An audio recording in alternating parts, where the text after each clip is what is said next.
Uyu munsi wa none tugiye kureba ibintu bitandatu byagufasha kugira umuryango wishimye. Ariko mbere yuko mbikubwira, reka nkubwire ko nukanda subscribe ugakanda like, uzajya ubona ibyegeranyo bidasanzwe binyura hano kuri uyu muyoboro wa Jean Paul TV Show. Kandi ibyegeranyo binyura hano nimba uba wagikunze, jya ugenda usiga udutima muri comment. Nguhaye ikaze.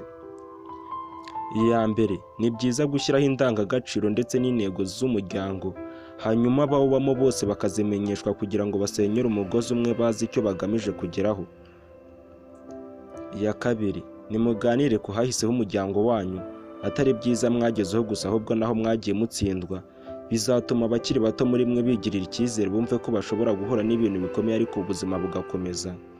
Iya gatatu, nimushyireho gahunda y'inama ihoraho nibura rimwe mu cyumweru kugira ngo murebe ibyo mwagezeho, ingorane mwahuye nazo ndetse n'ibyihutirwa kurenza ibindi mwaheraho mu cyumweru kigiye gukurikiraho. Iya kane, nimwige kujya impaka ariko zubaka mu gihe cy'uburakari. Jya ahantu ha wenyine utekereze neza impamvu yabateye iyo mpaka, bizatuma uburakari bwawe bushira vuba. Irinde gufata umwanzuro wenyine nk'umubyeyi, ahubwo ubanze ubaze n'abandi uko babyumva.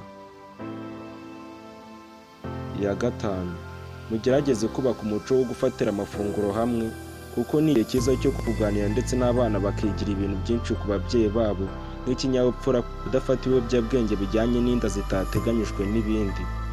Iya gatandatu ari nayo ya nyuma, gerageza gukorera hamwe n'abo mu muryango wawe, we gutekereza ko ibintu byose ubikorerwa, ahubwo nawe wige kugaragaza uruhare rwawe.